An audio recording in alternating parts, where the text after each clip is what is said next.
So hello friends, आज हम हमारा एक नया सब्जेक्ट शुरू कर रहे हैं जो कि है स्ट्रक्चरल एनालिसिस। ठीक है, तो ये एक नए सिलेबस में थोड़ा चेंजेस हुआ है, इसलिए थोड़ा नया इंट्रोडक्शन बना रहा हूँ मैं। पहले के सिलेबस में SA1 और SA2 को अलग रखा जाता था, लेकिन अब यहाँ SA1 और SA2 के सारे टॉपिक्स को कंबाइन किया जा रहा है। तो सबसे पहले समझते हैं कि स्ट्रक्चरल एनालिसिस हमारा सब्जेक्ट होता क्या है। स्ट्रक्चरल एनालिसिस में हम लोग पढ़ते हैं कि effect of loads on our structure. ठीक है, तो स्ट्रक्चर क्या होता है, एक सिविल इंजीनियर के लिए स्ट्रक्चर क्या होता है। स्ट्रक्चर हो सकता है हमारा एक बिल्डिंग, डैम, या फिर एनी स्टील स्ट्रक्चर, या फिर स्टील रूफ। ठीक है, ये कुछ एग्जांपल होते हैं स्ट्रक्चर के। तो समझ लो हमारे पास एक बिल्डिंग है। ठीक है, तो इस पर कुछ लोडिंग्स होती है, 20 किलो न्यूटन, 50। ये होते हैं हमारे column loads, beam load, slab load, live load, dead load, बहुत तरह के लोड होते हैं। और विंड भी होती है, तो यहाँ पर विंड लोड भी हम लोग कंसिडर कर सकते हैं। तो इस सब लोड्स का हमारे स्ट्रक्चर पर क्या इफेक्ट हो रहा है, उसकी स्टडी होती है स्ट्रक्चर एनालिसिस।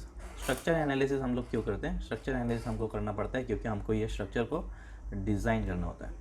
ठीक है, तो कभी भी हमको जब कोई स्ट्रक्चर डिज़ाइन करना होता है तो सबसे पहले हमको स्ट्रक्चर एनालिसिस कैलकुलेट करना पड़ता है कि उस मेंबर पे कितने फोर्सेस आ रहे हैं, कितनी इंटरनल फोर्सेस है, उसको कितनी स्ट्रेंथ की ज़रूरत है, कौन सा मटेरियल हम लोग यूज़ करेंगे, वो सब फिर डिज़ाइन में आता है। तो सबसे पहले मेन हमारा स्टेप रहता है स्ट्रक्चर एनालिसिस करना। ठीक है, तो देख लेते हैं हमारा सिलेबस क्या है मुंबई यूनिवर्सिटी के अकॉर्डिंग। तो सिलेबस क्या है देखते हैं, मैं PDF ही ओपन कर लेता हूँ। तो ये हमारा सिलेबस है स्ट्रक्चर एनालिसिस का। तो फर्स्ट मॉड्यूल में है ट्रसेस एंड 3 इंच आर्च, फिर इन्फ्लुएंस लाइन डायग्राम, और फिर डिटर्मिनेट एंड इनडिटर्मिनेट स्ट्रक्चर। तो इन तीनों को मैं कंसिडर करता हूँ कि ये SA1 का पार्ट थे। ठीक है, वैसे देखा जाए तो ये वाला पार्ट भी आधा SA2 का है और ये पहला पार्ट SA1 का है, लेकिन ठीक है, हम उसको बाद में देखेंगे कैसे करते हैं। फिर होता है analysis of indeterminate structure bye flexibility method, जिसमें 3 मूवमेंट थ्योरम है और स्टिफनेस मेथड है। MDM है, यानी कि मूवमेंट डिस्ट्रीब्यूशन मेथड।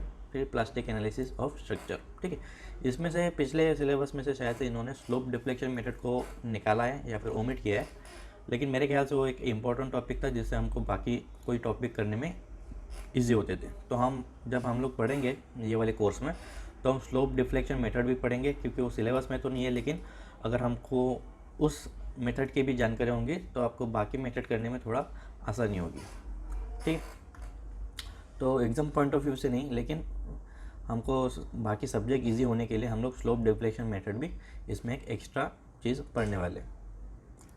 तो सिलेबस में देखा जाए तो हमारा जो ऐसे है इसको मैं डिवाइड करता हूँ 2 पार्ट में। एक होता है हमारा SA1 और दूसरा मैं बोलता हूँ उसको SA2।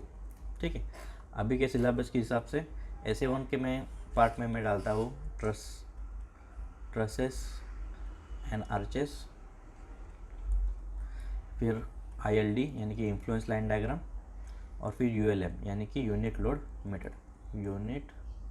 Load method. इसको मैं बोलूँगा SA1 का पार्ट, लेकिन बेसिकली हमको पढ़ना तो ऐसे ही है, लेकिन बस इसको डिवाइड कर रहा ताकि आपको भी थोड़ा दिमाग में हो जाए कि SA1 क्या होता है, SA2 क्या होता है। और SA2 में मैं डालता हूँ स्टैटिक एंड काइनेमेटिक इनडिटर्मिनेंसीज, जिसको शॉर्ट फॉर्म में DS एंड DK बोलते हैं, DS एंड DK। फिर फ्लेक्सिबिलिटी मेथड, फिर डायरेक्ट स्टिफनेस मेथड, फिर MDM यानी कि मोमेंट डिस्ट्रीब्यूशन मेथड, फिर प्लास्टिक एनालिसिस। ठीक है, ये सब आते हैं SA2 के पार्ट में। तो यहाँ पर 3 टॉपिक है, 1, 2 एंड 3। यहाँ पर 1, 2, 3, 4 एंड 5। ठीक है, 5 और 3 8 टॉपिक हमको बेसिकली ऐसे में पढ़ने हैं।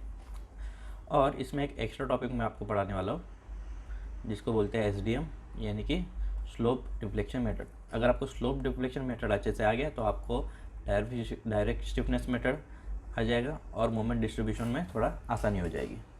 ठीक है, इसलिए हम पढ़ रहे हैं। अगर आपको स्किप करना है SDM तो स्किप भी कर सकते हैं, क्योंकि उसमें कोई एग्ज़ाम पे क्वेश्चन नहीं आने वाले, लेकिन आपको पढ़ना चाहिए, मेरे ख्याल से ऐसा लगता है। ठीक है, तो इसके बाद कुछ बुक्स है जो मैं आपको रिकमेंड करूँगा। अगर आपने अभी तक कोई बुक्स नहीं ली तो कुछ बुक्स है जो मैंने खुद पर्सनली रेफ़र की और मुझे अच्छी लगी है। तो उसमें से एक है basic structural analysis bye CS Reddy, बहुत अच्छी बुक है। सेकेंड बुक मैं रिकमेंड करूँगा आपको स्ट्रक्चरल एनालिसिस बाय SS भावी कट्टी। इसमें शायद से 2 वॉल्यूम होते हैं, वॉल्यूम 1 वॉल्यूम 2, दोनों ही आपको पढ़नी पड़ेंगी क्योंकि मुंबई यूनिवर्सिटी ने अभी दोनों सिलेबस को कंबाइन किया है। और थर्ड बुक एक रिकमेंड कर सकता हूँ मैं, ये थोड़ी बड़ी बुक है लेकिन बहुत अच्छी बुक है, theory of structures by S Ramamrutham. Okay, ये तीनों बुक अच्छी है। इनमें से आप तीनों में से एक कोई भी रिकमेंड करता हूँ मैं, आपको पढ़नी चाहिए और उसमें से कुछ एग्जांपल्स लेनी चाहिए सॉल्व करने के लिए और प्रैक्टिस करने के लिए। ठीक है, अगर आप बुक नहीं लेना चाहते हो तो आप ऑनलाइन PDF भी ले सकते हो, PDF में से भी पढ़ सकते हो, इसके सारे PDF अवेलेबल है। लेकिन वो आपके ऊपर है, आपको फिज़िकली बुक से आप पढ़ना अच्छा लगता है कि PDF से, ये आपके ऊपर कम्प्लीटली डिपेंड करता है।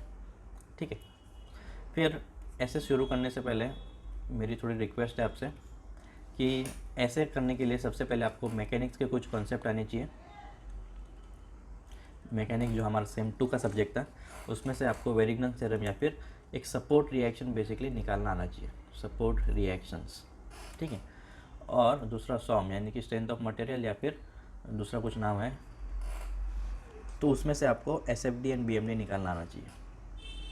ठीक है, ये 2 बहुत ही बेसिक रिक्वायरमेंट है ऐसे को शुरू करने के लिए। अगर आप इस 2 टॉपिक्स में वीक है तो आपको ऐसे बहुत वीक जाएगा, यानी कि बहुत हार्ड जाएगा।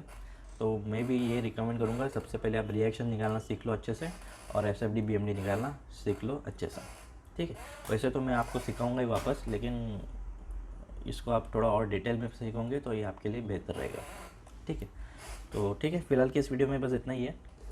हमने बस एक ओवरव्यू लिया कि स्ट्रक्चर एनालिसिस होता क्या है, उसका सिलेबस डिस्कस किया और आपको कौन सा इन्फॉर्मेशन होना चाहिए। ठीक है, तो नेक्स्ट वीडियो से हम अपना पहला टॉपिक शुरू करते हैं जो कि रहेगा SA1 में से ही ट्रसेस। ठीक है, तो ट्रसेस एक बार हम लोग शुरू करते हैं। चलो, तब तक के लिए थैंक यू।